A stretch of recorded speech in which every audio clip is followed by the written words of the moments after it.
दोस्तों नमस्कार। मैं हूं आस्करण बिश्नोई और आप सभी के लिए लेकर के आया हूं आज का खास हमारा कार्यक्रम सामूहिक चर्चा।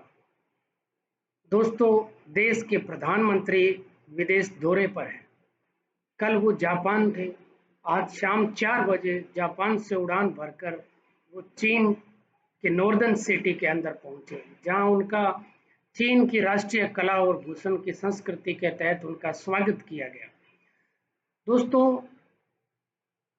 वैसे तो भारत के प्रधानमंत्री राजीव गांधी भी चीन गए थे, पीवी नरसिम्हा राव भी चीन गए थे, लेकिन ऐसा नहीं है कि भारत के प्रधानमंत्री ने कभी चीन का दौरा नहीं किया। लेकिन इस बार प्रधानमंत्री नरेंद्र मोदी की चीन यात्रा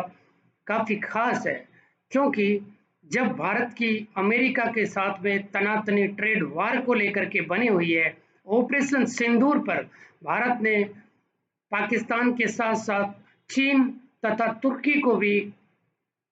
भारत के खिलाफ इस घटनाक्रम और घटना चक्र में सामूहिक रूप से सम्मिलित किया था। उसके बाद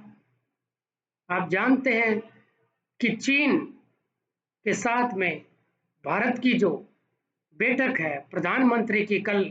नॉर्दर्न सिटी चाइना के अंदर, वो सिर्फ भारत के प्रधानमंत्री और चीन के राष्ट्रपति की ही नहीं, बल्कि उस मुलाकात के अंदर शी जिनपिंग नॉर्थ कोरिया के राष्ट्रपति तथा उसके साथ में रूस के राष्ट्रपति पुतिन की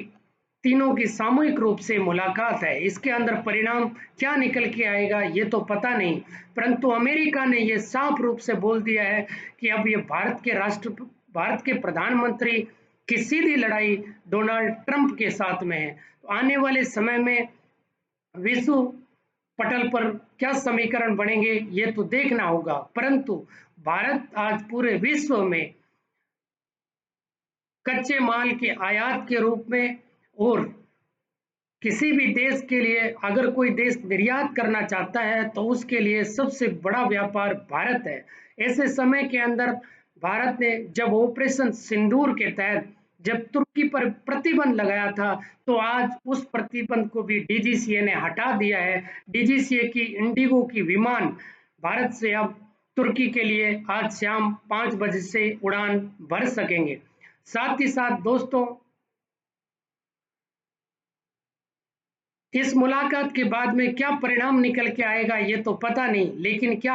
भारत के संबंध 1963 के बाद चीन के साथ कभी भी स्थायी बन नहीं पाए हैं। जब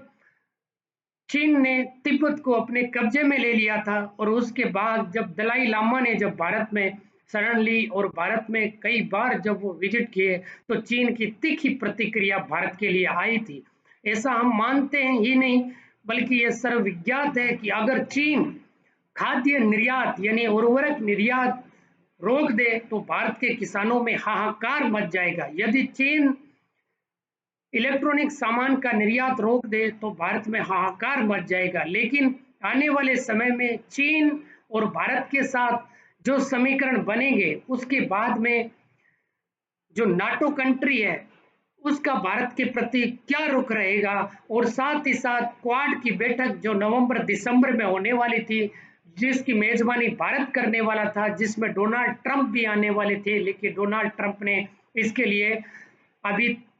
लगभग 90% मना कर दिया है। और कल अमेरिका के अंदर एक लेख छपा था व्हाइट हाउस की तरफ से, जिसमें उन्होंने साफ रूप से कह दिया था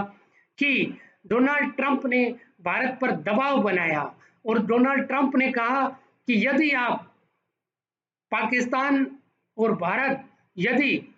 अपने बीच होने वाले ऑपरेशन सिंदूर के तहत पुलवामा के बाद होने वाले हमले को अगर नहीं रोकेगा तो अमेरिका उनके पर कड़े प्रतिबंध लगाएगा। और उन्होंने भारत को कई बार ये भी कहा। साथ ही ऐसा भी कहना है कि डोनाल्ड ट्रंप के ऑफिशियल्स ने, वहां के जो राष्ट्रपति भवन के जो अधिकारी हैं, उन्होंने कई बार भारत के प्रधानमंत्री से संपर्क किया और ये कहा कि भारत अपनी तरफ से अमेरिका के राष्ट्रपति